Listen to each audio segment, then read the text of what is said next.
One of the biggest problems with emotionally immature individuals is they often can't respect boundaries. Instead of seeing boundaries as a normal part of a healthy relationship, they view them as punishment, rejection, disrespect, selfishness, or cruelty. You can say something as simple as, I can't do that, or I'm not comfortable with that, and you're all of a sudden accused of not caring about them. But a boundary is not an attack. It's a limit around what you are willing and not willing to do in a relationship.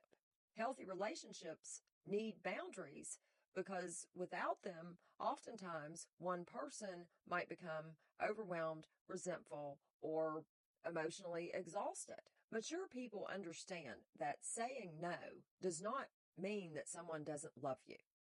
You can tell your mother that you can't answer her phone calls immediately every time, and that doesn't mean you don't love her. You can love your friend and still not want to listen to the same problem for 3 hours.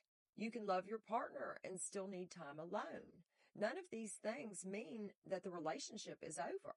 They mean you're a separate person with your own energy, limits, and responsibilities. Emotionally immature people often struggle with separation because they often treat access as proof of how much you care about them.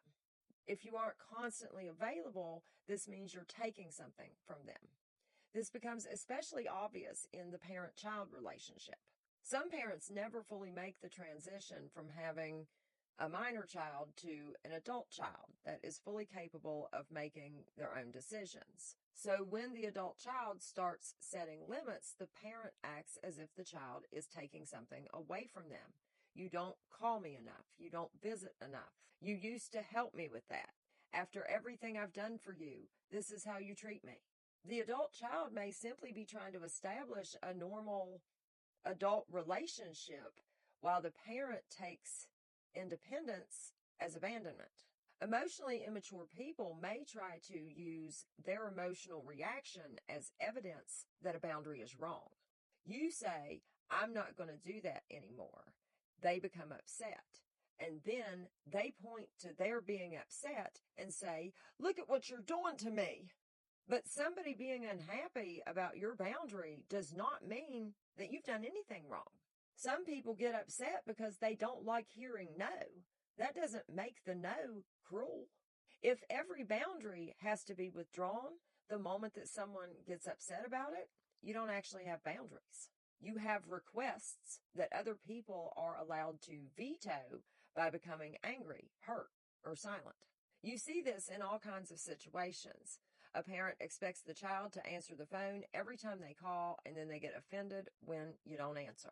Someone expects you to lend them money, and then they treat you saying no as a personal betrayal. Someone repeatedly asks you to do something that they could do themselves, and when you say, I'm willing to help, but I'm not doing it for you, they act as if you've suddenly become selfish.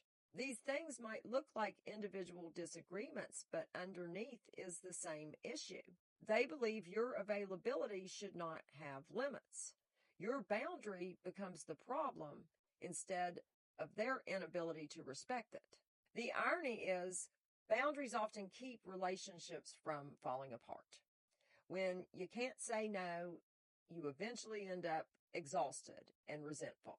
You start helping when you don't want to help, listening when you don't have the energy to listen, giving when you can't afford to give, and tolerating behavior that makes you miserable.